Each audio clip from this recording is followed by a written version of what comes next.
We'll start off by saying Shalom. All praises to the Most High. Tonight's lesson, we're going to start going back into the laws and the commandments on Wednesdays and Fridays. So this Wednesday, we'll start off with one of the commandments. And then this Friday, we'll hit a little information about how Easter is pagan, since Easter is this weekend, to give you guys some information and some precepts to go talk to people about why Easter is pagan and where it came from, the origin of it. So that's what Friday's lesson will be about. And tonight's lesson will touch one of the commandments: thou shalt not commit adultery. Now, with the adultery precepts, it's going to talk about many different ways you can commit adultery.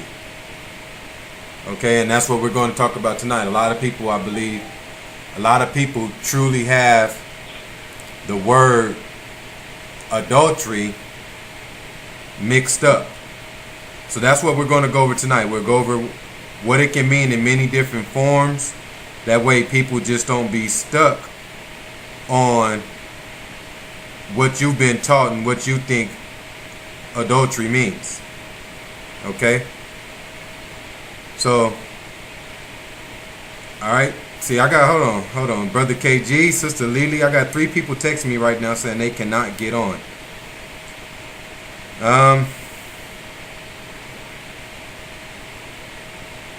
We just had somebody get on right now. Let them get on pretty easy. Angel says she thinks the first time and tell her that the ID was invalid. Okay. Have Sister Angel try again from her phone, because 3 people just text me and said they cannot get on. I don't know what's going on, but I have to get the lesson started. We can't wait to see what's happening, but I'm gonna go ahead and get started. I just texted these 3 people and told them to go ahead and try again. But we'll go ahead and get started while they're trying. I mean, someone else just got on from 206 area code.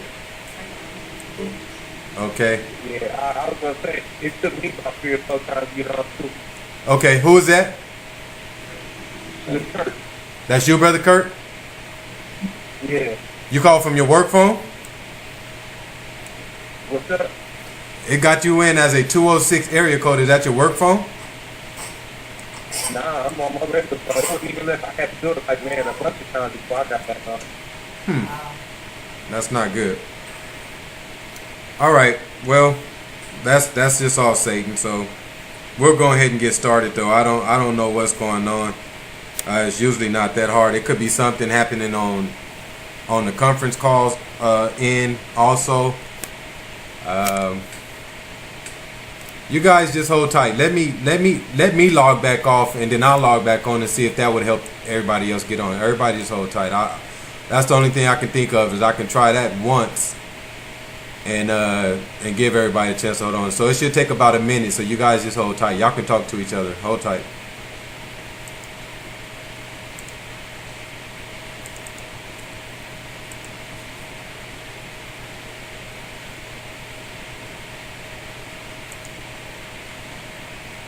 Welcome. This service is provided by freeconferencecall.com. There are 5 participants in this conference. Please announce yourself. All right, I'm back in. So we'll go ahead and get started. So like I said, tonight's lesson will be called adultery. We'll go to Exodus 20 and 14. And like I said, we'll just break down some information on what adultery truly is. America has taught us that the word adultery means a man or a woman sleeping with someone outside their marriage. That's what we've been taught that the word adultery means. So tonight we'll go into some precepts on what it truly means. Okay? So we'll start off in Exodus 20 and 14. And it says, thou shalt not commit adultery. All right. The word adultery is H5003. H5003. And is not,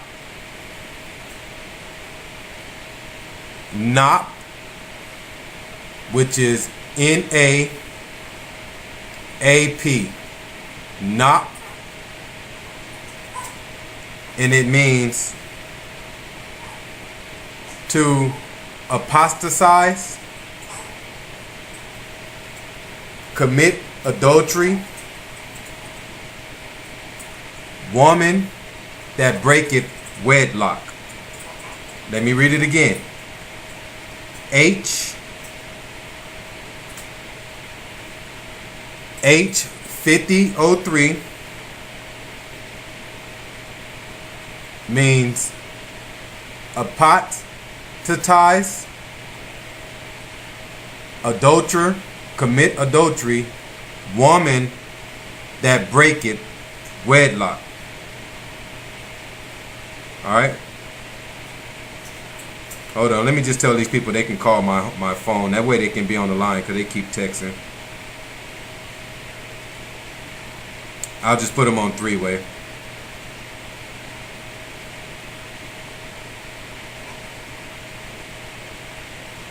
Okay.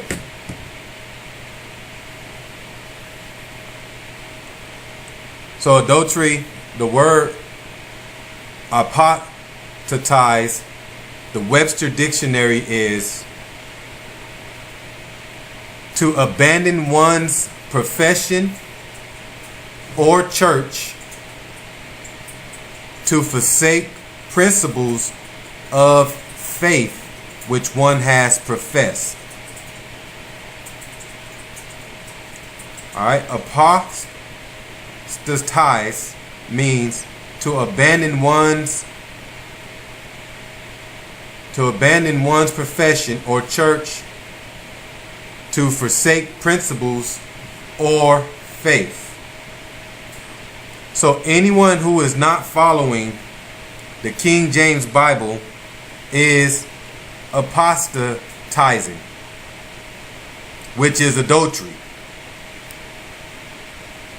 And 80% of the people we know is doing that. So let me read it again. The word adultery, Exodus 20 and 14, means apostatize, commit adultery, woman that breaketh wedlock. And then the Webster Dictionary for apostatize means to abandon one's profession or church, which is their faith. So someone that abandons the faith of the King James Bible, that's the only church that is speaking of. All right. So when someone abandons the King James Bible and starts talking other, they're committing adultery. All right. Let's go to Ephesians 5 and 1. So you have to understand the word adultery means a few different things. It just doesn't mean a man or a woman who commits, goes outside their marriage. That's what we've been taught. So tonight we're going to break down what it means truly in a lot of different forms. In the first form we're breaking down right now of adultery, apostatize, which is someone that walks away from the profession or the church, the faith of Ahia, all right, which is in the King James Bibles. So like I said a few minutes ago, anybody you know that has a problem with the King James Bible, anybody you know that follows a religion, anybody you know who's not following this Bible 100% is committing adultery.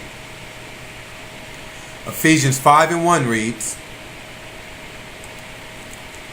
be ye therefore followers of Ahia as dear children, and walk in love, as the Messiah also had loved us, and had given himself for us an offering and a sacrifice to Ahiah for a sweet smelling Savior. But fornication and all uncleanness or covetousness, let it not be once named among you, as becometh saints. So it says fornication, uncleanness, covetousness, let it not be among you. Let it not be around you. Neither filthiness, nor foolish talking, nor jesting, which are not convenient, but rather giving of thanks. So it says neither of these things are convenient to Ahiah. And it's not convenient for the soul. So if it's not convenient to Ahiah, then it's not convenient to your soul. And Ephesians 5:1 starts off, it says, be ye therefore followers of Ahiah as dear children. So if you want to be followers of Ahiah, verse 3 says, you cannot let these people be around you. People that commit fornication, uncleanness, covetousness, let it not be once named among you. Don't let this be around you, named among you. Verse 5.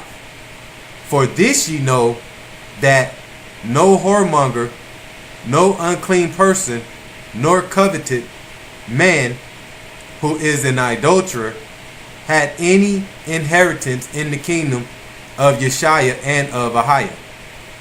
So they says none of these people can receive the kingdom. That's why the Most High don't want these people around you. Okay? And we're going to go into more precepts on why he don't want you around certain people. If they're not following the King James Bible 100%, and if these people are Babylon people, he don't want you around them. I don't care if they're friends. I don't care if they're families. He don't want you around them for a certain reason. They're not going to receive the kingdom. And the more and more you're around them, you're disobeying the Most High. Verse 6. Let no man deceive you with vain words. For because of these things cometh the wrath of Ahiah upon the children of disobedience. So don't be around people who deceive you with vain words. And that's all. So if you have a friend that you hang around, but they don't believe in what you're teaching, they don't believe in what you believe in. So when you go around them, and if you can't talk to them the whole time you're around them about the Bible, and then next you know, y'all just talking about whatever, now these people are deceiving you with vain words. All right? And now it's turning you to become what? The children of disobedience, because now you're around children that are disobedient. So when the Most High brings the wrath upon them, guess what's going to happen to you? The wrath is going to hit you. Verse 7 says, be not ye therefore partakers with them. That means don't do what these people do. Don't be around these people. It says it again, but this in a different way. Verse 3 says, let it not be once named among you. And verse 7 says, be not ye therefore partakers with them. That means don't hang out with these people. Like I said, friends or family or not, if they're not in this word, if they're not in this truth, and if you're not speaking this word or this truth to them, you're not to be around them. I don't care if you have been friends with this person for 20 years. Verse 8. For ye were sometimes darkness, but now are ye light in Ahiah. Walk as children of light. For the fruit of the Spirit is in the goodness, in all goodness and righteousness and truth, proving what is acceptable unto Ahiah. What is acceptable to Ahiah? And have no fellowship with the unfruitful works of darkness, but rather reprove them. So it says the acceptableness to Ahiah is not to fellowship with the unfruitful works of darkness. What's the unfruitful works of darkness? 80% of your friends and family. That's the unfruitful works of darkness. Your friends and your family, 80% of them, because they're not following this Bible, and they're not following 100%. They're in religions, they're in different things. So it says don't fellowship with these people. So just in Ephesians 5:1 down to 11, we read 3 different precepts that says stay away from these people. And the only time you're to be around these people, let's read verse 11 again. And have no fellowship with the unfruitful works of darkness, but rather reprove them. So when you're around friends and family members, and if they're not following the King James Bible, you're to reprove them when you're around them. You're to hit them with the truth no matter what. Every time you're around them, all you should be speaking is the truth. Here you go. Once again, I'm coming with that truth. And if you get around them and they start saying, hey, you know what? I don't really want to hear that today. Well, now it's time for you to go. And then if you get around them and if you feel yourself next to, you've been there for 30 minutes and y'all talking about everything but the Bible, it's time to go. There's no reason for you to be around there. Let's go to 1 Corinthians 5 and 9. I know it's hard. I know it's hard to break yourself away from friends and family members that you've grown accustomed to and you're real close with them. Okay? But Ahia says, don't be around these people. Because these people are fornicators. They're idolaters. They do different things in the world that don't have nothing to do with you. 1 Corinthians 5 and 9 reads, I wrote unto you in the epistle not to company with fornicators. Let me read it again. I wrote unto you in an epistle not to company with fornicators. The word fornicators is G 4205. G 4205, and it's pornos, Pornos, pornos, and it means to sell, prostitute, a male prostitute, okay, fornicator, whoremonger. So fornicators, to sell, male prostitute, whoremonger. It says don't keep company with these people. Verse 10. Yet not altogether with the fornicators of this world, or with the covetous, or extortioners, or with idolaters, for then must ye needs go out of the world. Now, altogether right there is G 3843.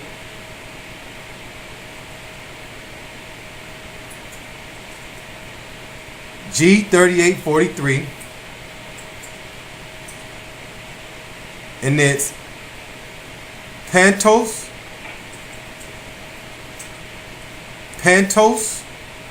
and pantos is PANTOS, and it means entirely, specifically at all events. So altogether means entirely, specifically at all events. All events. That means everything. So verse 10 says, yet not altogether, yet not at all events with fornicators of this world. So don't try to make it seem like, well, you know what? Today my family is having this event and I got to go around them. And I know they don't believe in the Bible and they don't follow it, but I got to go around them because it's a special event.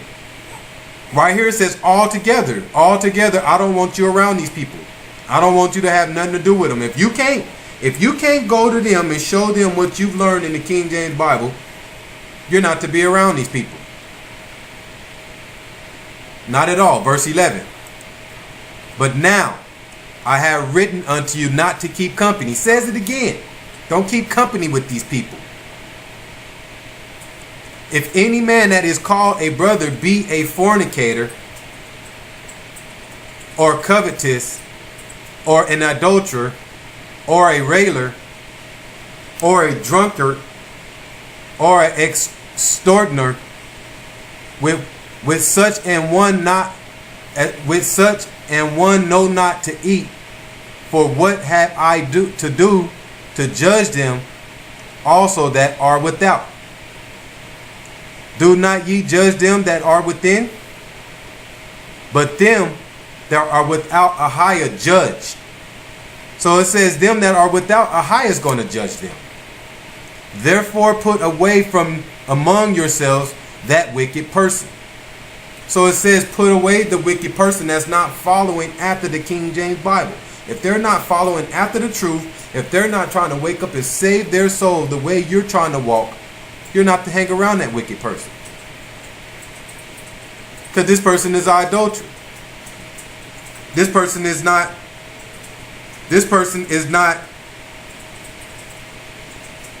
Hold on. All right, you two still on there? I'll make sure you got Brother KG. You there? I can barely hear you. All right, Sister Lily, are you there? Okay, there you guys. You guys are both on. Okay. All right.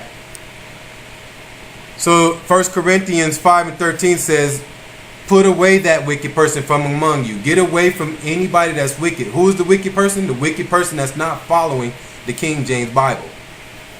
Now, if you're around somebody that's not following the King James Bible, then you should be able to sit them down and show them what you know. And if they tell you they don't want to hear it, they don't want to discuss it, then it's time for you to go. 2 Corinthians 6:17. So tonight's lesson, we're breaking down Exodus 20:14. Thou shalt not commit adultery. All right, and the word adultery can mean a few different things, and that's what we're going over. 2 Corinthians 6:17, and it says, wherefore come out from among them, and be ye separate, said Ahiah, and touch not the unclean thing, and I will receive you. So Ahiah said he will receive you if you separate yourselves from the unclean, whether if it's a friend or a relative or not. Let me read it again. 2 Corinthians 6:17 says, wherefore come out from among them. Come out from among these people. Stop hanging around these people. Stop letting these people call you over and invite you over to hang out with them. And be ye separate, said the Most High, and touch not the unclean, and I will receive you. So if you want to be received by Ahiah, you need to separate yourselves from among these wicked people. You can't justify in your mind and say, well, you know, I know my cousin don't follow the Bible, but she's a cool person, so I'm going to go hang around her anyway. No, according to the precepts, the Most High says she is an idolater, which is a apostatized. She apostatized. All right? And that means she's an adulterer. Let's go to Isaiah 57:3. So you got to be real careful, you guys. Once you wake up to the truth, it's a fearful thing to fall in the hands of Ahiah. Because once you fall into the hands of Ahiah and you say, now I am a saint and I walk in the ways of Ahiah, now you have to follow these precepts. And that's what a lot of people have a problem with. It's hard to follow these precepts 100%. It's hard to let go of the world. And like I said earlier, 80% of your friends and family is a part of the world. Isaiah 57:3 reads, but draw near hither, ye sons of the sorcerers, the seeds of the idolater and the whore. So who's the seed of the idolater and the whore? Your friends and family. Against whom do ye sport yourselves? Against whom make ye a wide mouth, and draw out the tongue? And ye not children of transgression, a seed of falsehood. So these people are a seed of falsehood. And it asks, are ye not the children of transgression? So you children are the people that are committing sins, and you children are the people that are the seed of the falsehood. This is why the Most High don't want us around these wicked people. If you can't go sit down, I'm going to say it again, I'm going to beat this over the head. If you can't go sit down with them and share with them the knowledge that you have learned, this is the seed of falsehood. These are the children of transgression. That's why I asked this question right here. Are ye not the children of transgression? Verse 14. And shall say, cast ye up, prepare the way, take up the stumbling block out of the way of my people. So verse 14, Isaiah 57:14 says, there's a stumbling block in the way of his people. What's the stumbling block that's in the way of his people? The whore, the adulterer. Those are the stumbling block. And these are the people that we hang around. So when you wake up to the truth and you start walking in the right path and you start doing things, these are the people that'll throw something in front of you, talk to you bad, tell you you're in the cult. They'll make you feel bad and make you pull yourselves out of the truth. Once you wake up, they'll find a way to pull you back out of it. So that's why the Most High says, I don't want you hanging around these people. Because eventually these will be the people that will pull you back out of that light that's been shined on you. And you don't want that. Once the light is shined, you want to keep walking in the way of that light. Let's go to Proverbs 6:23. Once that light shines and you see it, you want to keep walking in that way. But the people that's in darkness and walking in wicked ways, they don't like the change in you. So when they see the change you're going through, they're going to be hitting you with comments like, what's going on with you? What's going on here? What you wearing? What's wrong with your hair? Why you got that on? So now everything's negative. And then after a while, if you keep hanging around these people, then your spirit going to say, hey, you know what am I doing? Why am I doing this? And now the light is going to be turned right off and you're going to be right back over there with them. Proverbs 6:23 says, for the commandment is a lamp, and the law is light, and reproof of instruction are the way of life. To keep thee from the evil woman, from the flattery of the tongue of a strange woman, lust not after her beauty in thine heart, neither let her take thee with her eyelids.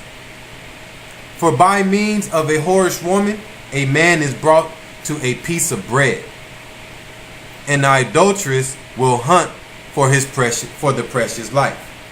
So there's another thing, lusting. When you lust after a woman, or a female can lust after a man. It says don't lust after the beauty in thy heart. Lust not after the beauty in thy heart. Neither let her take you with thy eyelids, because a whorish woman, now a man is like a piece of bread to a whorish woman. She will hunt your life.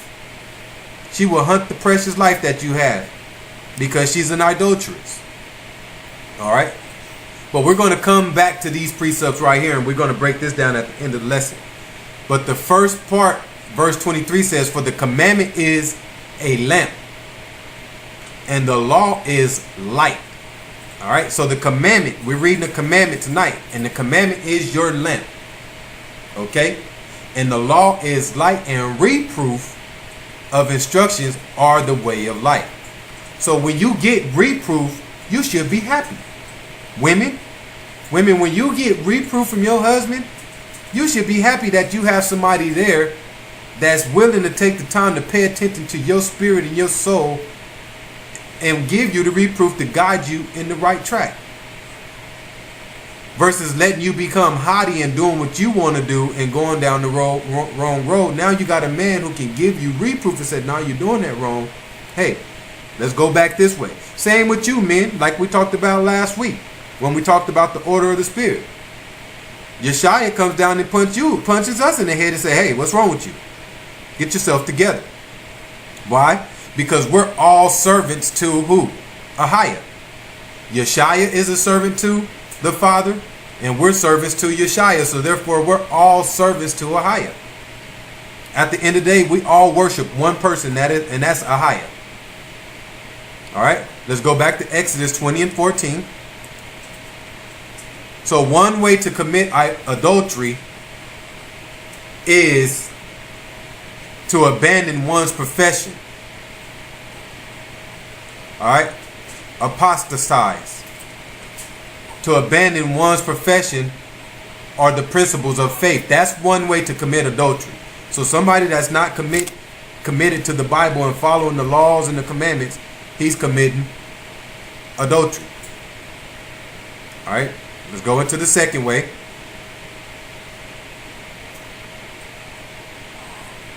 Exodus 20:14 reads, "Thou shalt not commit adultery." All right, so we already broke adultery down. Now let's give you the Webster dictionary, the Webster definition for adultery. Webster says, adultery, a man who has intercourse with a married or betrothed woman. A betrothed woman is a woman that's engaged. That's what betrothed means. So adultery is a man who had intercourse with a married or an engaged woman. That's adultery. That's one. Second part of this definition says a married woman cohabiting with a man not her husband. Let me read it again. The definition for adultery, a man who had intercourse with a married woman or engaged woman, or a woman cohabiting with a man not her husband. So that's when you break down the word adultery, Hebrew H5003.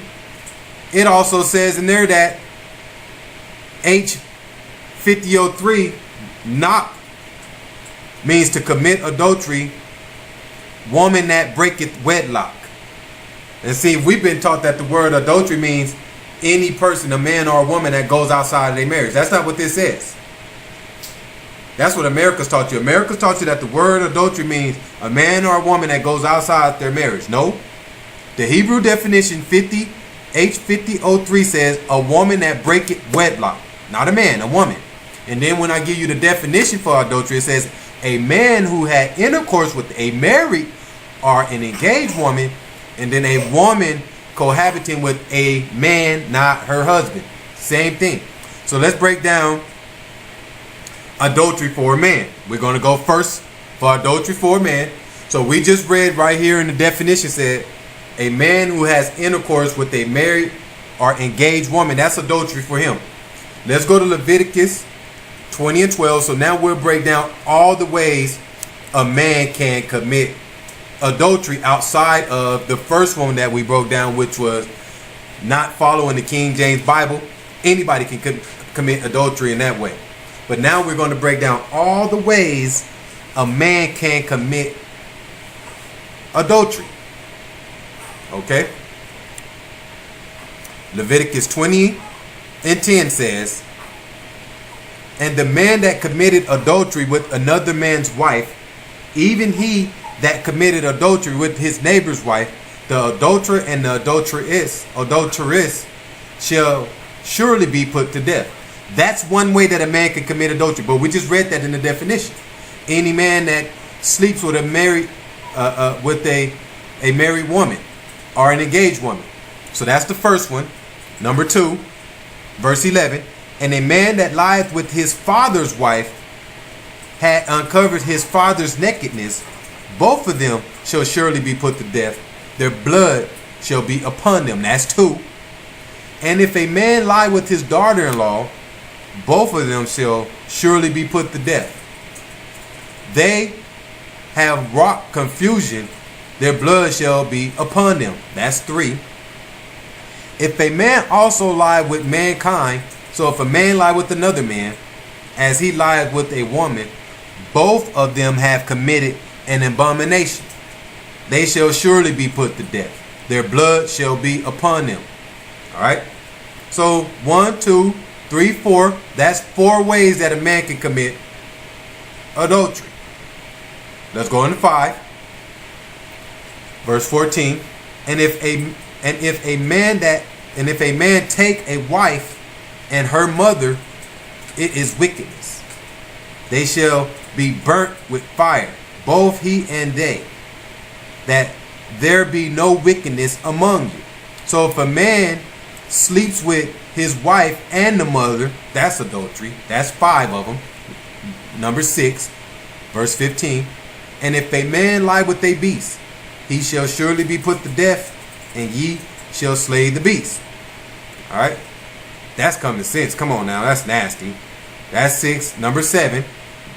And if a man approach unto any beast and lie down, therefore unto it, thou shalt kill the woman. So no, if woman, my fault. And if a woman, so let's skip that one. That's talking about a woman. Verse 17. This is 7. And if a man shall take his sister, his father's daughter, or his mother's daughter, and see her nakedness, and she see his nakedness, it is a wicked thing, and they shall be cut off in the sight of their people. He had uncovered his sister's nakedness, he shall bear his iniquity. So if a man takes his sister, that's adultery.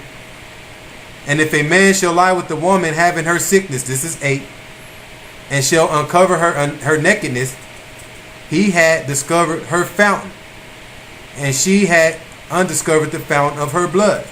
And both of them shall be cut off from among the people. So if a man lays with the woman while she's on her period, that's adultery. Alright. Verse 19. Is this 8 or 9? I think this is 9. 9. This is 8. This is 8. 9. It's 9. Alright, number 9. And thou shalt not uncover the nakedness of thy mother's sister. So don't sleep with your aunt, nor of thy father's sisters, for he uncovered her his near kin. They shall bear their iniquity. So don't sleep with your aunt. Number 10. And if a man shall lie with his uncle's wife, all right, don't sleep with your uncle's wife. All right. He had uncovered his uncle's nakedness. They shall bear their sin. They shall die childless. And if a man shall take his brother's wife, it is an unclean thing. He had uncovered his brother's nakedness. They shall both be childless. So those are the ways that a man can commit adultery. Well, how many was that? 11? Listen, that's common sense for a man though. Those things that we just named is common sense. And if any man do any of those things, you are breaking the statutes of Ahiah. Let's read verse 22. Ye shall therefore keep all my statutes and all my judgments, and do them, that the land whether I bring you to dwell therein spew you not out. And ye shall not walk in the manners of the nation. So don't walk in the manners of the nation. So America, they have us walking in their manner. America, they have taught us a way to live, and it's not after Ahiah. Let me read verse 23 again. And ye shall not walk in the manners of the nation, which I cast out before you, for they committed all these things, and therefore I abhorred them. So don't do what these other nations are doing. And America has taught us that adultery is when a man or a woman sleeps outside their marriage. And that's not what we're reading here. So America's taught us wrong. We just read all the ways that a man can commit adultery. And none of them had anything to say with a man sleeping outside someone in his sleeping with another woman outside of his wife. No, it says if a man sleeps with another man's wife, that's adultery. Okay, so people have lied and put what they wanted to put in these precepts to make them sound good because they don't want to follow this. Why? Because a man, according to the law, was allowed to have multiple wives. Listen, I didn't make this up, you guys. It's in the law. And since a man was allowed to have multiple wives, that's why it was an adultery for him to sleep with another woman outside of his wife. It was adultery if he slept with another man's wife. It was adultery if he slept with his daughter-in-law. It was adultery if he slept with his father's wife, or with a beast, or with his mother's sister. The things that we just went over. But none of these that we just went over said a man that sleeps with another woman outside of his wife is adultery. We've been lied to. Okay? Let's go to Proverbs 6 and 20. So we have to keep the laws of Ahiah, and we have to follow his commandments, not the commandments in the laws that America's put here. So if you follow America's laws, then America's going to tell you adultery is when a man or a woman sleeps with someone outside their marriage. You're following their laws now. We have to keep the laws and the statutes and the laws and the commandments of Ahia. Proverbs 6:20 reads, "My son, keep thy father's commandment, and forsake not the law of thy mother." So it says, don't forsake the law of thy mother, and keep thy father's commandment. So Ahia, the commandments are Ahia's. Ahia gave Moses the commandments. All right, follow me here. Ahia gave Moses the commandments, but the law is Rawak's. She's the mother. How do we know that? Let's pull out your apocryphas, and let's go to Sirach or Ecclesiasticus, whichever one it is in your apocrypha. Let's go to Sirach or Ecclesiasticus, chapter 15, verse 1. So let's see what it means when it says, "My son, keep thy father's commandments." So keep Ahia's commandments, and forsake not the law of thy mother, which is Rawak. Sirach or Ecclesiasticus chapter 15 verse 1 reads, "He that feareth the Most High will do good." So as long as you fear Ahia, you're going to do good. "And he that had the knowledge of the law shall obtain her." Who was her? Wisdom. Who was her? Rawak. So the law is hers. And the commandment is Ahia's, which is his. Let's go back to Proverbs 6:20. So what we are reading tonight is the law, which is wisdom. So as long as you're following the law through the wisdom of Rawak, you will do good. You also got to fear Ahia though. Proverbs 6:20 says, "My son, keep thy father's commandment, and forsake not the law of thy mother." All right, let's skip down to verse 32. Proverbs 6:32. But whoso committed adultery with a woman lacketh understanding. He that doeth it destroyeth his own soul. So like we were just saying, what we just read in Leviticus 20:10 on down, adultery for a man is common sense. Let me tell you, if a man commits adultery, something's wrong with him, because it is common sense. Who's going to sleep with another man's wife? That's stupid. All right, that's retarded. You asking for trouble. Who's going to sleep with his dad's wife? Who's going to sleep with his sister? Who's going to sleep with another man? Who's going to sleep with a beast? Who's going to sleep with his uncle's wife? Who's going to sleep with his aunt? That's just, all of this is that's just common sense. So Proverbs 6:32 says, "But whoso committed adultery with a woman lacketh understanding." So if a man is doing any of these, sleeping with his sister, sleeping with his aunt, sleeping with his dad's wife, which is a woman, you lacketh understanding because you're not reading these precepts. It's common sense. "And he that doeth this destroyeth his own soul." All right? So that's adultery for a man. Now let's break down adultery for a woman. Okay? Since people follow America's laws, and America told us that adultery is when a man or a woman goes outside their marriage. No, that's a law from America. That's not a law from the King James Bible. You'll never find that nowhere in the Bible. That is a law that America put here. Why? Because 400 years ago, when they put in what was called a marriage license, they wanted to keep track of who was marrying their women. So then they put in all these crazy laws to go against the laws of the Bible. Let's go to Numbers 5 and 11. So now we'll break down adultery for a woman. And remember, we've already read tonight, adultery H5003 says adultery is a woman that breaketh wedlock.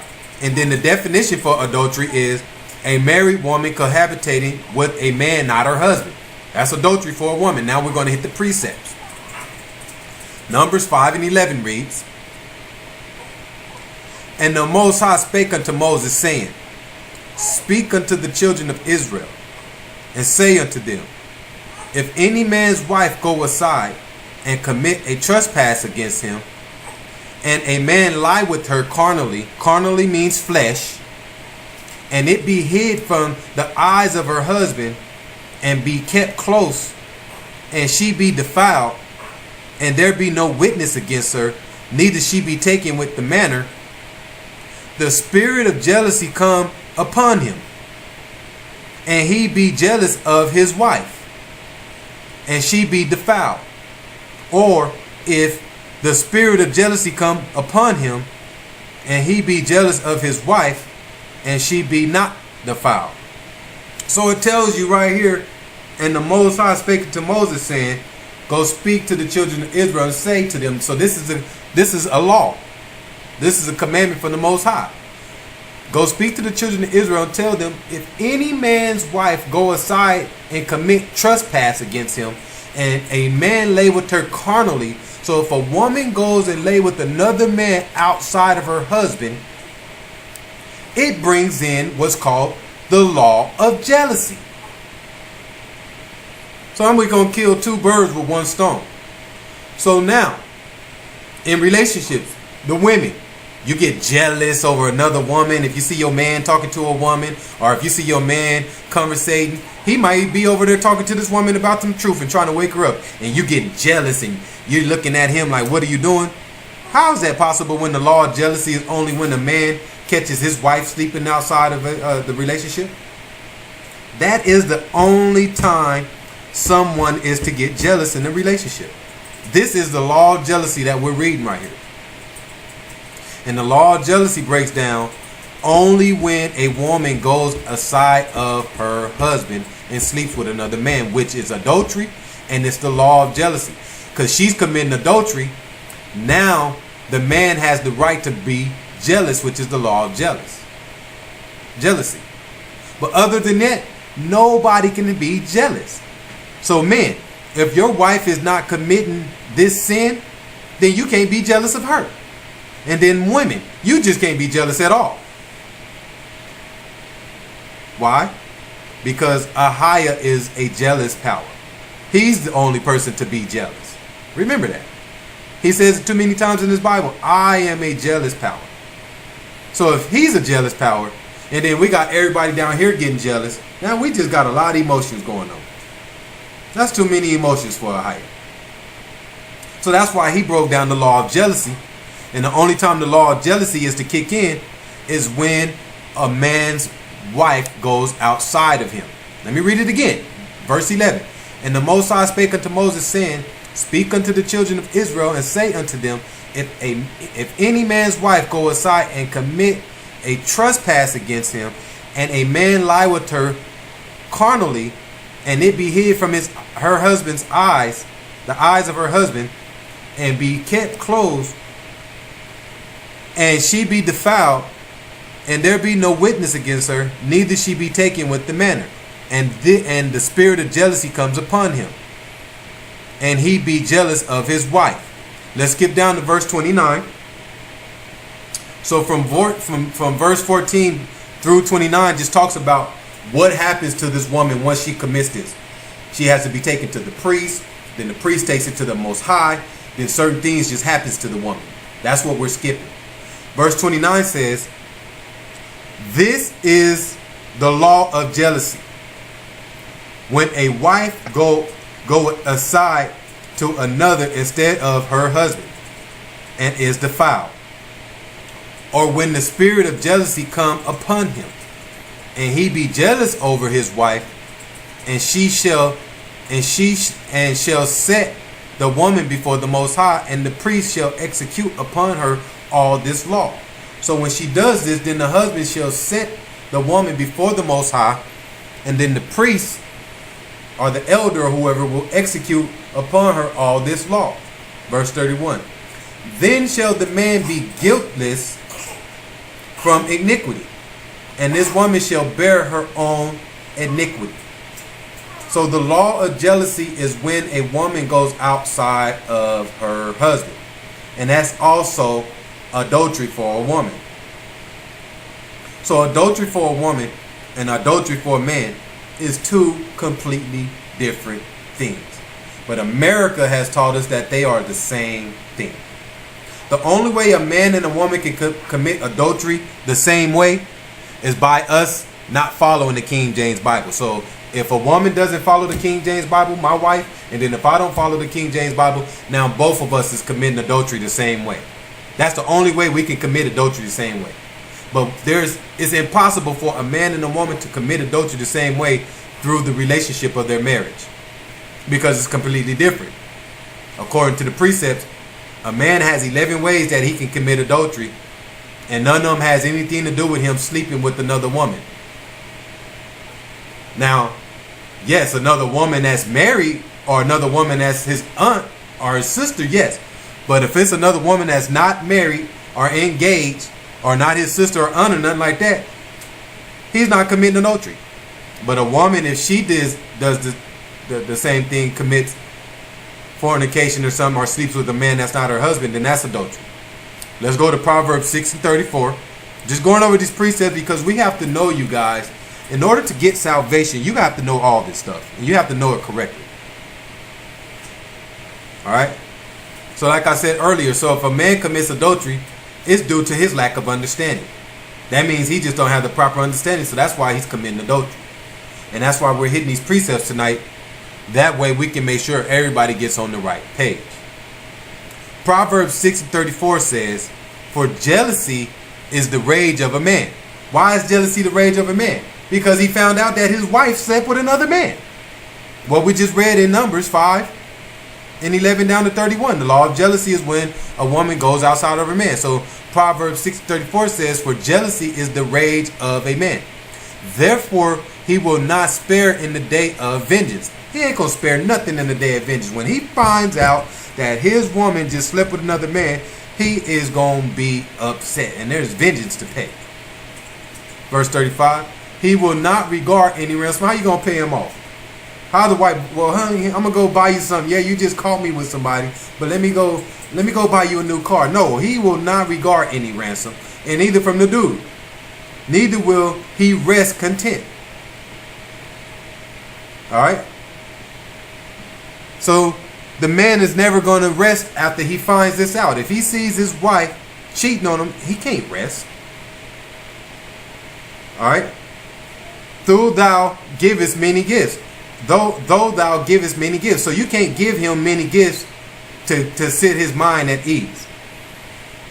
That's what a woman would do. She'll get caught cheating, and then she'll try to butter the man up with gifts and other things. You can't do that. Though thou give many gifts. You can't give many gifts and calm this man down. It's too late. The law of jealousy has already put him in rage. Alright? But this is the only time. So men, don't be getting jealous over your wife over stupid stuff. Don't be bringing stupid stuff to her and like, oh yeah, that made me mad, I'm a little upset. You jealous over what? We're not to be jealous. Now, if it don't have nothing to do with reproof, if you're not trying to give her reproof in a way, don't be bringing these jealous things to your woman. The same thing with the woman. You don't have the right to be jealous over a man. There's too many precepts in this Bible that tells a woman she is not to be jealous. I'm only going over a couple tonight. But there are at least 5 precepts in this Bible that tells a woman specifically she is not to be jealous. Why? Because only the man can get jealous due to the fact if she cheats on him. And then outside of that, no one's to get jealous. So we just broke down adultery for a woman. So now that we have adultery for a man, now that we have adultery for a woman, and now that we have overall adultery, which is someone that goes and not follow the King James Bible and not hold quick to the faith of the religion of the church.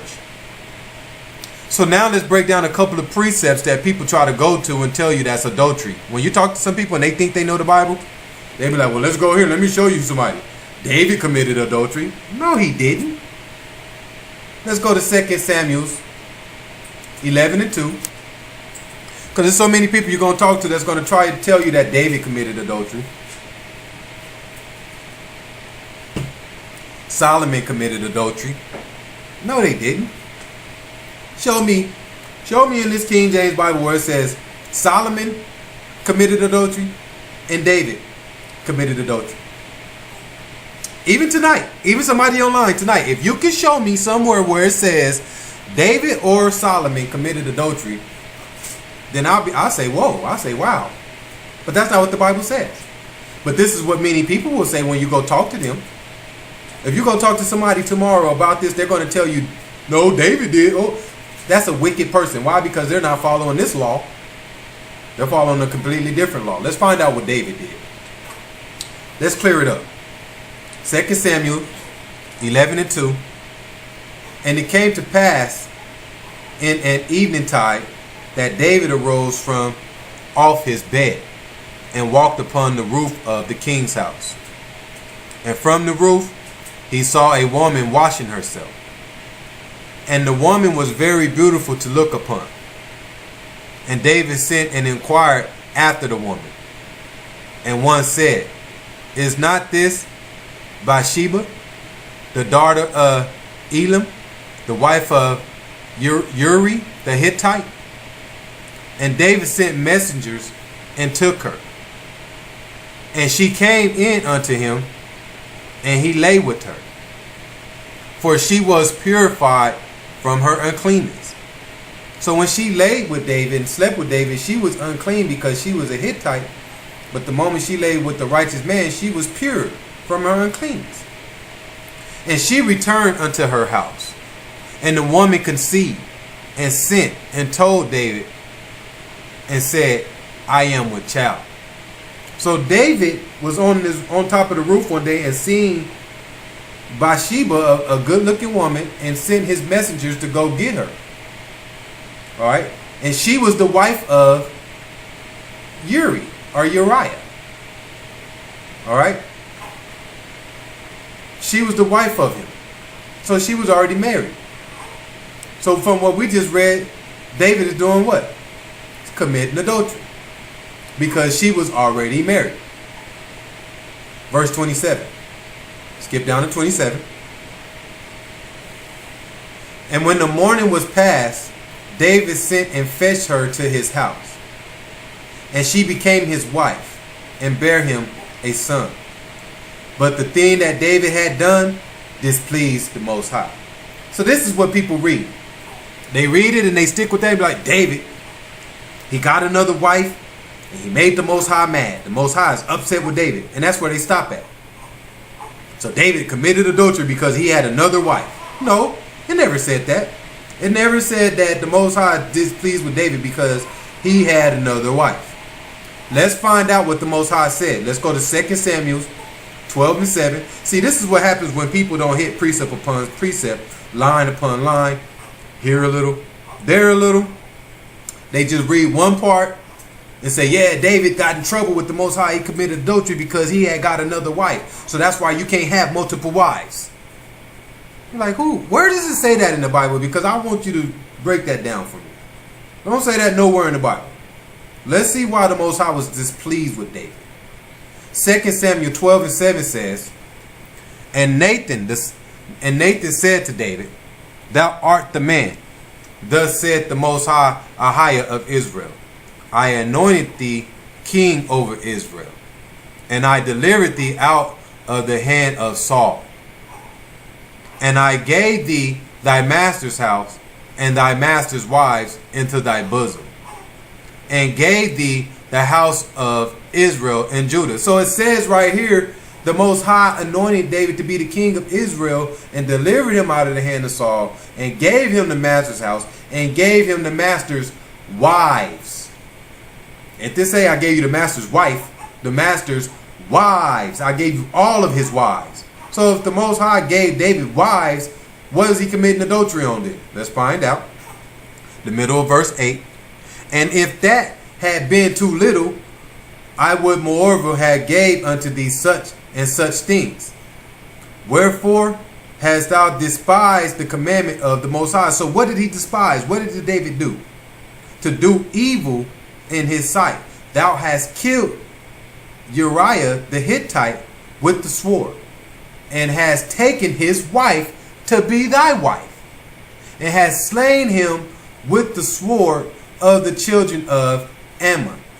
So it tells you right here that verse 9 says he was despised with David because David broke the commandment. Wherefore hast thou despised the commandment of the Most High, to do evil in the sight. So this is what the Most High was displeased with David with when we read 2 Samuel 11 and 27.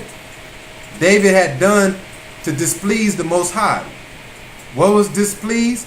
He had broke the commandment by doing evil in his sight, by taking the wife of Uriah. And not only did he take him, but he killed him. He killed Uriah and took his wife. So that displeased Ahiah. It never says nowhere in these precepts that, oh, well, Ahiah is mad at David and David committed adultery because David had multiple wives. Verse 10. Now therefore the sword shall never depart from thy house, because thou hast despised me, and had taken the wife of Uriah the Hittite to be thy wife. So he took another man's wife, which is the very first thing we read in Leviticus 20 and 10. Thou shalt not go unto a married man's wife. But people don't read it all the way through. When you talk to people, that's what they're going to tell you. Just don't even tell them tomorrow. Go ask somebody that's in your family, that's in the Bible, that goes to church, and ask them about King David. And did David commit adultery? And they were like, yeah, he committed adultery. He had multiple wives. And then you just look at him and say, are you serious? Because that's not what the Bible says. But I bet you, if you go to somebody tomorrow that's a family member that's in church, and you ask them about King David, that's what they're going to tell you. They're not going to talk about what we just read. None of this comes from my understanding. None of this comes from my own heart. These are just the precepts. And I just follow them. That's it. So nobody can even say, well, Ed has his own understanding. No, I don't. I'm following the King James Bible precept for precept, line upon line.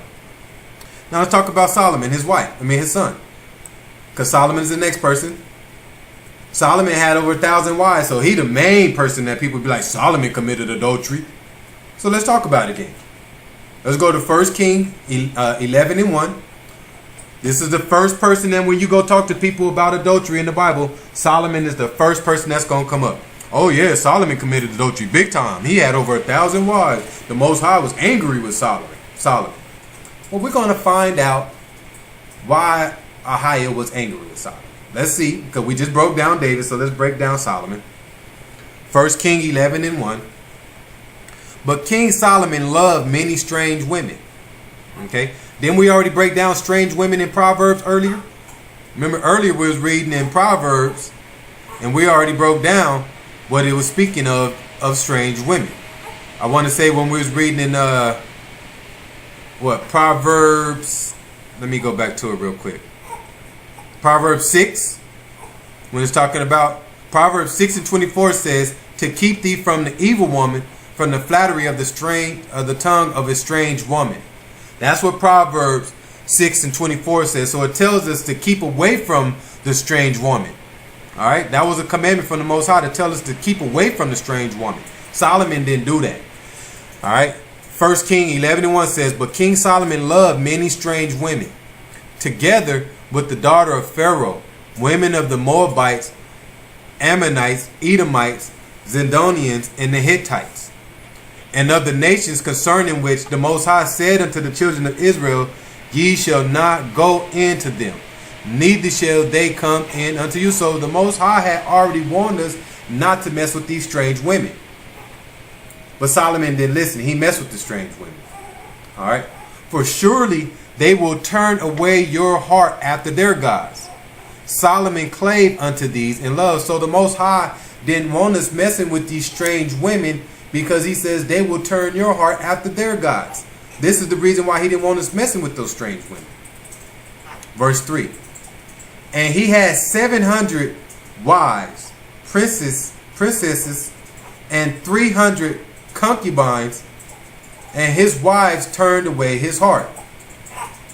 So 300 princesses, 700 wives, and he says, these turned away Solomon's heart. Verse 4. For it came to pass when Solomon was old, that his wives turned away his heart after other gods. And his heart was not perfect with the Most High, Ahiah, as was the heart of David his father. So even though David had did wrong, his heart was still perfect. But it says Solomon's heart was not perfect now that he had been turned after other gods. So that's like me having 10 wives. And I speak in this truth and I follow Ahiah. And then I go get 10 wives. And I know I follow Ahiah. I don't believe in religion. But I go get 10 wives and one of my wives is a Christian. And then the second one, she's a Buddha. And then the third one is a Muslim.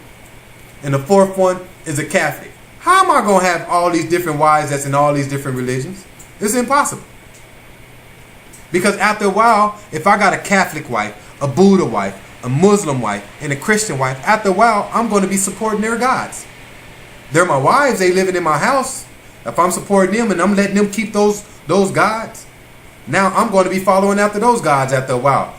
And even if I'm not following after them every day, I'm supporting them in some type of way because I'm letting my wives follow them. That's why if you do get a wife, she's to be converted into the truth with you and follow whatever you follow. There's no such thing, and I see it still to this day, where you have a couple, one might be a Muslim, but then the wife is a Jehovah's Witness. What is this? What's going on in this household? Both are supposed to be under the same realm. And seeing Solomon wasn't doing this. Solomon had brought in all these strange women, and he was allowing all these women to keep their own gods. Instead of saying, nah, all 1,000 of y'all need to follow Ahiah, point blank. Solomon didn't do that. So the Most High was angry with Solomon because he let these women turn away his heart, because he was letting these women follow their own gods. Let's skip down to verse 7. So let's see why the Most High says he was angry with Solomon. 1 Kings 11 and 7. Then did Solomon build a high place for Chemosh, the abomination of Moab, in the hill that is before Jerusalem, and for Molech, the abomination of the children of Ammon. And likewise did he for all his strange wives, which burnt incense and sacrificed unto their gods. So it tells you that these strange wives are sacrificing unto their gods right under Solomon's face. Verse 9. And the Most High was angry with Solomon. Why was he angry with Solomon? Because his heart was turned from the Most High of Israel, which had appeared unto him twice. It did say that the Most High was angry with Solomon because he had 1,000 wives. It did say that the Most High was angry with Solomon because he committed adultery. The Most High was angry with Solomon because his heart was turned from the Most High of Israel. Verse 10. And had commanded him concerning these things, that he should not go after other gods, but keep not that which the Most High commanded. But keep not that which the Most High commanded. So Solomon was not keeping what Most High had commanded him. He had commanded him not to go deal with strange women, because he already had said these strange women are going to make you turn from me and you follow their gods. So like I said earlier, Solomon probably wasn't completely following those gods and worshiping them, but as long as he was allowing his wives to do such a thing, then the Most High was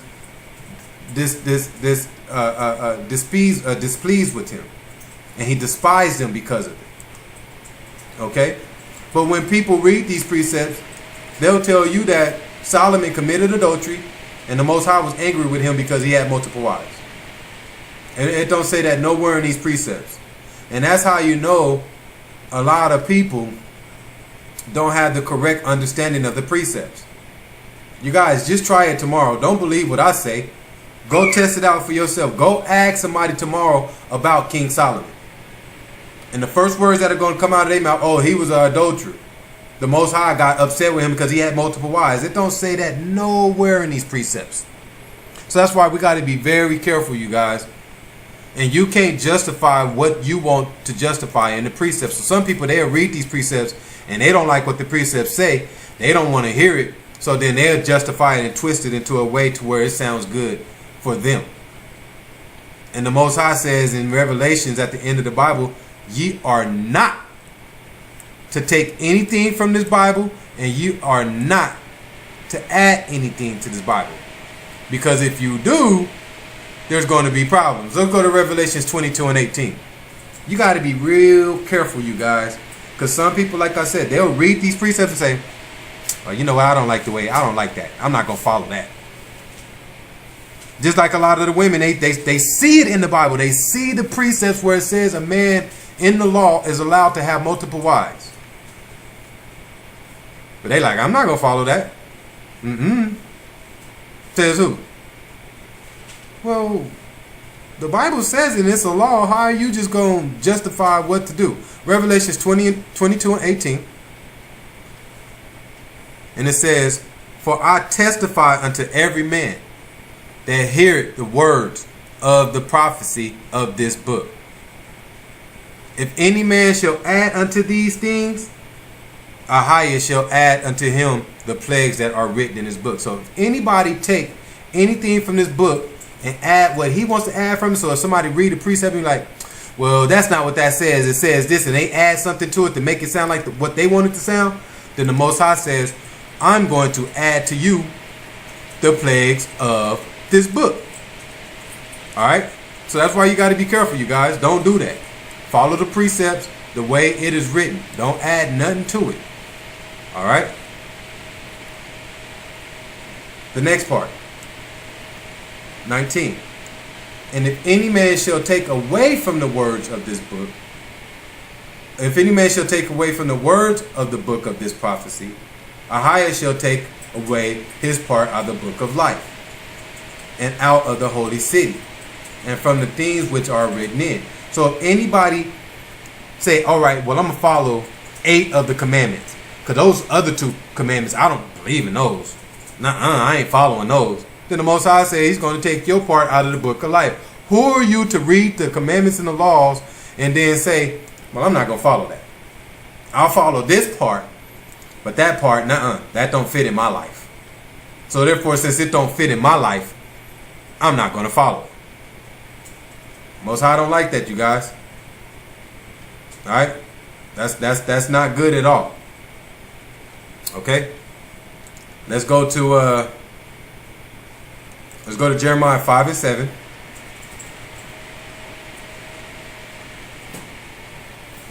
So just be careful. I know some things sting. I know a lot of things in this Bible sting. A lot of things in this Bible you say, man, ooh, that's not for me. But that's not for you to judge. And that's not for you to say. Alright? Jeremiah 5 and 7 says, how shall I pardon thee for this? Thy children have forsaken me, and sworn by them that are no gods, when I had fed them to be full. They then committed adultery, and assembled themselves by troops in the harlot's house. They were as fed horses in the morning. Everyone gnawed after his neighbor's wife. So the Most High says, y'all were full. I gave y'all enough. But why are y'all going after your neighbor's wife? Why? Because you committed adultery. And you assembled yourselves with the troops of the harlot's house. Who is the harlot? Let's find out who the harlot is. Let's go to Revelation 7 and 5. So let's find out who the harlot is. The Most High says you were fed. You was full. Not only did I feed you, but you were full, and you still found a way to go into the harlot's house. Alright? Revelation 17 and 5. And it reads, and upon her forehead was a name written, Mystery, Babylon the Great, the mother of harlots, an abomination of the earth. So the harlot is Babylon. Babylon the Great, which is America, where we live right now. Alright? That's the harlot. And as long as you're following after the harlot, then you're going to do wrong. We can't follow after the harlot. All right? We have to do right in the eyes of Ahia and stay away from the harlot. Okay? That way we don't commit adultery. If you follow after the harlot, you're going to commit adultery. All right? But you have to know who the harlot is. And the harlot is, it starts with America. And all the abomination and all the things that America do here is against Ahia. That's why I tell you guys all the time, if you want to know the laws of Ahia, do the opposite of what America teaches you. That's simple. You can look at what America teaches you to do and say, okay, well, what's the opposite of that? And that's what Ahia wants you to do, because America does everything opposite of Ahia. Watch, I'm going to show you right now. Let's go to Deuteronomy 21 and 15. America tells you you can only have one wife, right? Wherever you go, ain't that what America says? You can only have one wife. If you have more than one wife, it's adultery. You get locked up. You get in trouble here. People are getting in trouble for having America ain't playing. But let's see what the Most High says in his laws. Deuteronomy 21 and 15 says, if a man have two wives, it says right here, if a man have two wives, one beloved and another hated, and they have borne him children, both the beloved and the hated. And if the firstborn son be hers that was hated. So why is it saying right here in the law, if a man have two wives? It's letting you know, if a man have two wives, this might be a situation that might happen. Alright? There's nowhere in the Bible that says, oh, well, if a man has another wife, he committed adultery. No, it says right here, and if a man has two wives. So what is America teaching us? Why is America teaching us these false lies? Let's go to Exodus 21 and 10. We got like 15 minutes and we'll close it out. Exodus 21 and 10. And it says, if he take him another wife, so the same precept almost. So if a man decides to take another wife, her food, her raiment, and her duty of marriage shall he not diminish. So if a man decides to take another wife, he can't forget about her food, he can't forget about her raiment, and her duty of her duty of marriage, he shall not diminish. Why is America teaching us the opposite? Because they want you to go to the pit with them. Alright, let's go to Matthew 5 and 27. I just wanted to show you guys those two precepts because it kind of goes in line with what we talked about with King David and King Solomon. King Solomon and King David was not doing wrong for having multiple wives. They did wrong for what they did. David did wrong because he killed Uriah the Hittite and took his wife, and then Solomon went after strange wives and let them turn his heart. Alright? Matthew 5 and 27 reads, let's talk about it, the last part of adultery. So this is the last part of adultery that we'll go over tonight. Matthew 5 and 27 says, ye have heard that it was said by them of old time, thou shalt not commit adultery.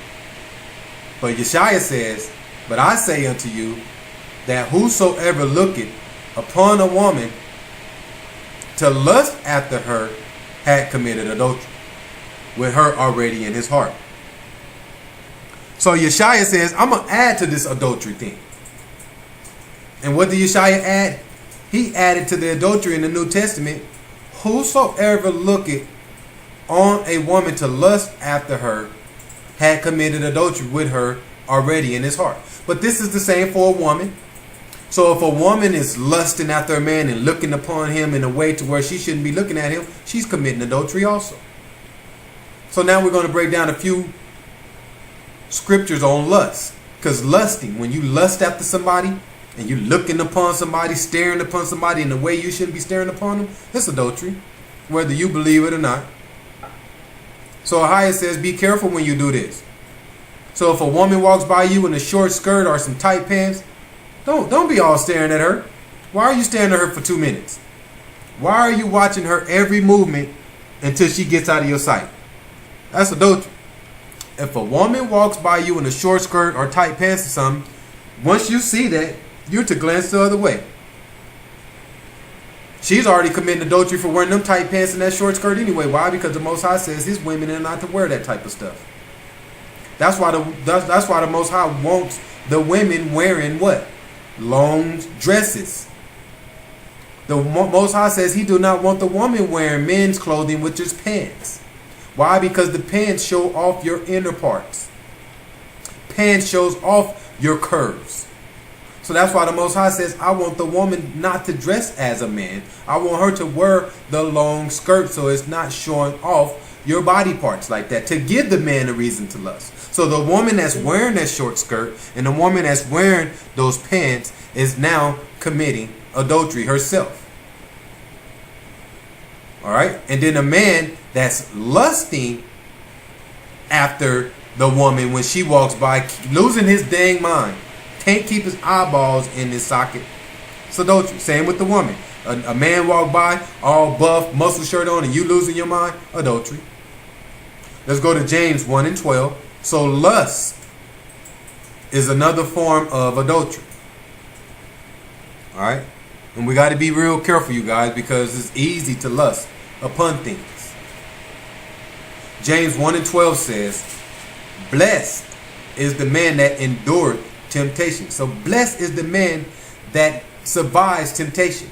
Temptation is going to come every day and all day. So blessed is the man that can stay away from temptation. The Most High is going to bring temptation through your presence all the time. But the man or the woman that can endure it, that person is blessed. Blessed is the man that endured temptation. For when he is tried, you're going to get tried with temptation, he shall receive the crown of life, which the Most High had promised to them that love him. So you're going to get tried with temptation on a daily basis. And the Most High is trying you with that short skirt. All right? He's allowing Satan, because that's all that short skirt is Satan. And it's a trial. It's trial and tribulation to see if you're going to be able to keep those eyeballs in this right sockets. Why are they jumping out of socket? Verse 13. Let no man say when he is tempted, I am tempted of a higher. Oh, so when a man is tempted and he's doing something, he try to blame it and say, well, a higher had me do that. Well, a higher made me do that. No. For a higher cannot be tempted with evil, neither tempted he any man. So a higher can't be tempted of any evil thing or by any man. So if a man is tempted of something, don't try to blame it and say, well, I did that in the sake of a higher. No. Well, I was looking at her like that because, you know, I was thinking about what I was going to say to her in reproof. No. Well, if you're going to reproof a woman that's walking by you in a short skirt, then do it. Don't think about it. Go say, hey, sister, you know you should be covered up. Verse 14. But every man is tempted. So every person is tempted. Remember, ladies, when the precept says man, it's speaking to you too. But every man is tempted when he is drawn away of his own lust and enticed.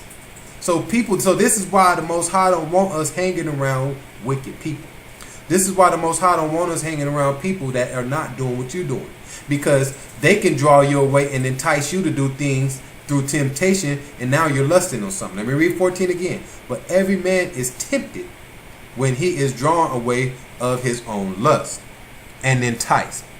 Then when lust has conceived, it brings forth sin. And sin, when it is finished, brings forth death. Do not err, my beloved brethren. So don't make an error on this. When you commit lust, you conceive sin. And when you conceive sin, when everything's all finished and said and done, it brings forth death. All right? But lust is just not when you lust after another human being. Lust can be many different things. Let's go to 1 Corinthians 10 and 5. Lust can be many different things. It don't have to just be lusting of the flesh. Lust can be so many different things. All right? 1 Corinthians 10 and 5 says, but with many of them Ahiah was not well pleased, for they were overthrown in the wilderness. Why? Now Now these things are examples to the intent we should not lust after evil things, as they also lusted. So when the children of Israel was in the wilderness with Moses, they lusted after evil things. They lusted after many things. And the Most High overthrown them. And when he overthrown them in the wilderness, now he says to us, now these things were our examples. So now we have an example to follow. We have an example on what not to do. What's that example?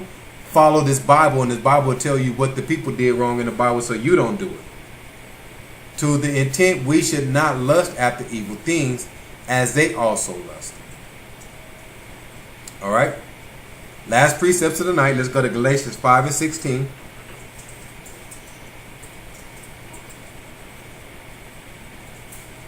So lust through the flesh, lust through materialistic things, is a form of adultery. All right. You have many forms of adultery. But America has taught you that adultery is when a man or a woman goes outside of their marriage. We know that's false because that's not what we haven't read that at all tonight. I mean, we read that if a woman goes outside of her marriage, but it don't say both. It's different forms. A man has his set of adultery rules and a woman has hers. And then there are other rules of adultery. A person that's not following the King James Bible, adultery. A person that's lusting, adultery. All right. Galatians 5 and 16. This I say then, walk in the Spirit, and ye shall not fulfill the lust of the flesh. So if you walk in the Spirit, you will not fulfill the lust of the flesh. But if you walk in the flesh and in the Spirit sometime, now you will fulfill the lust. For the flesh lusted against the Spirit, and the Spirit against the flesh. So it's a competition thing. The Spirit is competing for your time against the flesh, and then the flesh is competing for your time against the Spirit. One or the other is trying to get you to walk in their way. The Spirit is like, hey, come over here, walk in my way. And then the flesh is like, look at all these materialistic things. You're going to listen to that Spirit? You're going to listen to the Spirit that you can't touch, you can't see, you can't feel nothing? He's promising you things, which is faith. He's promising you things that you can't see. So that's what the Spirit is saying to the flesh. Hey, come on over here with these material things that you can touch, things that you can do right now. And the Spirit's like, nah, just come over here and be patient. I got the kingdom. I got the promise. I got the key over here for you. Don't worry about that materialistic thing. So it's a fight. Verse 17 again. For the flesh lusts against the Spirit, and the Spirit against the flesh. And these are contrary the one to another, so that ye cannot do the things that ye would. But if ye be led of the Spirit, ye are not under the law. What does that mean? So when you walk in the Spirit, you're walking under what? Yeshaya. You're being connected to Yeshaya when you walk through the Spirit. Which Yeshaya connects you to who? Ahaya. But the law, like I tell people all the time, because preachers tell you, you don't have to follow the law no more.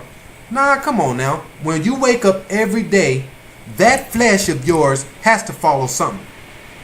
Yeah, even though you follow the Spirit of Yeshaya, of Ahaya through Yeshaya, your flesh still has to follow something every day. You got to follow something. So your flesh follows the law. That's what your flesh does. Every day your flesh follows the law, but your spirit follows Ahaya through Yeshaya, which is these precepts. So that's what it means when it says, but if you be led by the Spirit, ye are not under law. That don't mean you don't have to follow the law. No, your flesh has to follow the law, and your spirit follows Ahaya. Verse 19. Now the works of the flesh are manifest, which are these. So in the flesh, the things that happen in the flesh is adultery, fornication, uncleanness, and lavishness. So you can do all these things. Adultery, idolatry, witchcraft, hatred, variance. Alright? So all these different things will lead to adultery and will lead to the works of the flesh. You can't commit none of this stuff in the Spirit. So this is why we have to follow the law That way you don't commit this stuff in the flesh. See, in the flesh, you're going to do one or two things. You're either going to commit sin or you're going to be righteous. And if you want to be righteous under the law, then you have to follow if you want to be righteous in the flesh, you have to follow the law. Verse 24, envying, murders, drunkenness, revelings, and such like, and of which I tell you before, as I had also told you in time past, that they which do such things shall not inherit the kingdom of Ahia. So if your flesh every day is committing adultery, fornication, hanging around people of uncleanness, and you're not following the law, then how can you ever make it to the spirit? If your flesh is struggling with these things, you'll never make it to the spirit. So that's why flesh first, you got to deal with the flesh first. First, you got to get your flesh under the law and become righteous. And then once you do that, now you can walk in the spirit. You can't just wake up in the morning and say, all right, I'm going to walk in the spirit, and then your flesh is still committing adultery. Your flesh is still committing fornication. Your flesh is still hanging around unclean people.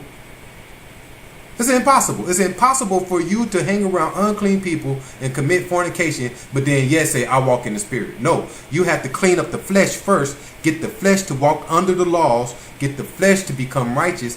Now you will be led to the spirit by the flesh doing right. I hope that makes sense. So with that in mind, we'll close it out and we'll say all praises to the Most High Ahia. We'll close it out with the prayer, and then we will open it up for questions or comments. All right, let's pray it out. Anybody online want to pray us out?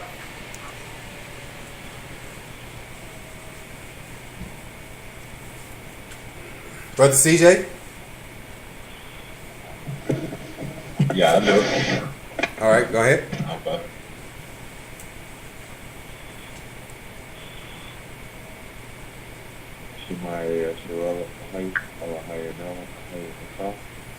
Hero Israel, Ahia Shah, Ahia is one.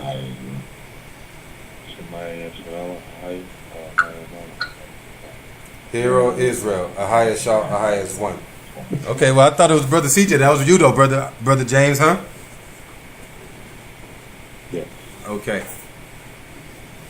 So now we'll open it up for questions to Water Ak for that. I'm gonna start calling you brothers by your Hebrew names too. As you see, you guys, when you go to the Nazarite Without Wall page, I gave all the brothers their Hebrew names so y'all can start getting accustomed to the brothers' Hebrew names, and we can start calling everybody by their Hebrew names. And then here over time, sisters, you guys need some Hebrew names too. So I can start working on the Hebrew names for the sisters. Okay? That way we all can have our Hebrew names, and we all now can be walking in our Hebrew spirit. It's a different feeling when you got your Hebrew name and you're walking in that realm. Okay? Do you brothers want to say y'all Hebrew names for the people that are online? Brother James?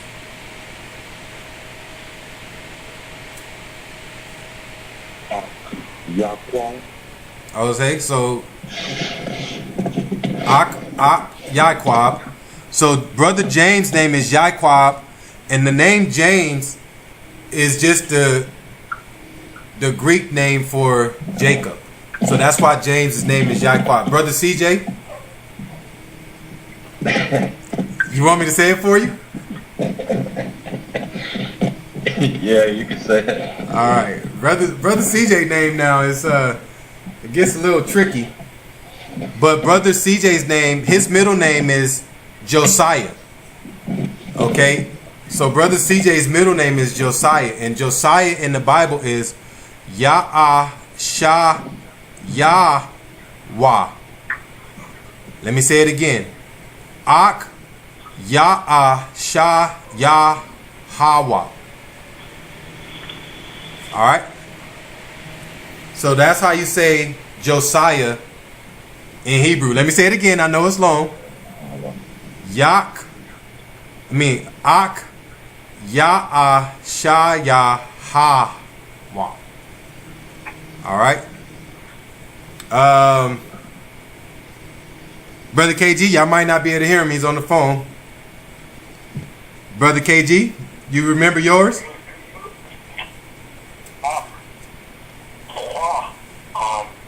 God. So Brother KG's is Ak Kwawan Gun.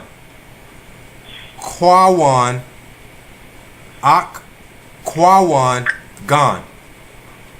Brother Kurt, are you still there? I think Brother Kurt hung up right when we was done. All right. And Brother Kurt, his name is Ak Rawa. Ak Rawa. All right. Brother Jay. So let me give you the definitions of these names. So like I say, Brother James, which is Brother Yaquab. James is just the name Jacob in Hebrew. All right. Brother CJ, his name is Josiah. That's what Ak Ya'asha Yahweh means. All right. Brother KG, which is Ak Kwawan Gan. Kwawan means established, and Gan means gardener. And we all know Brother KG's last name is Gardner. But Kwan just means garden. All right. And Kwawan means established. All right. Brother Kurt, his name is Ak Rawa. And if you look on his Facebook page, he calls himself Brother Alarm. And that's what alarm means. All right. Rawa means alarm. Split the ears and to be smart. And that's what Brother Kurt be doing on Facebook. If you read his Facebook page, he be saying some stuff on there. He don't care. Mom, grandma, he is splitting those ears. And then Brother Jay, his name is Ak Zahar. And Zahar means warning. All right. Enlighten. Okay. Teach. And that's what Brother Jay does on a consistent basis. He cuts hair. And anybody that comes in that shop, he's enlightening them on the word. He's teaching them and he's warning them. Okay. Do I leave anybody out? And of course, I'm Elder Shayamawan Ahab. All right. Ad means witness. That's what Elder Ad means. The word Ad means witness.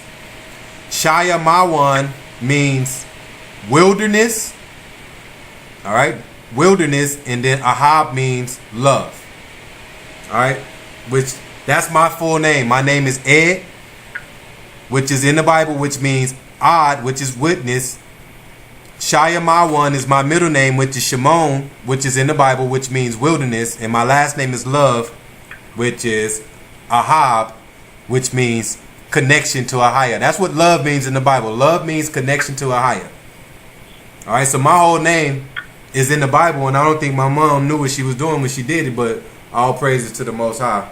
So women, we'll work on your names over the next couple of weeks.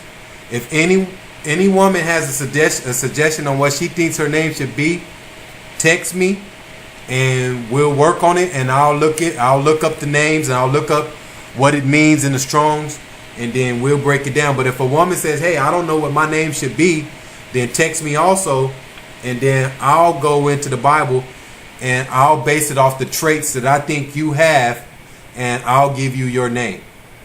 That's kind of what I did for the brothers. All right. Does anybody have any questions? I'll start with Brother CJ. You have any questions? You or Sister Angel?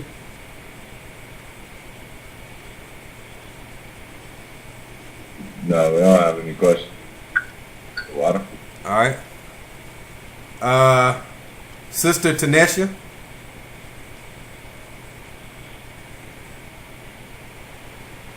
All right, I see her phone's on mute. She's all the way in Illinois, and I know their time, she's probably midnight right now. Sister Paige. No, we don't have a question. All right, Brother James. And I guess that we was for both of y'all. Yeah, nothing, brother. It was just a great lesson. The water. Sister Gloria.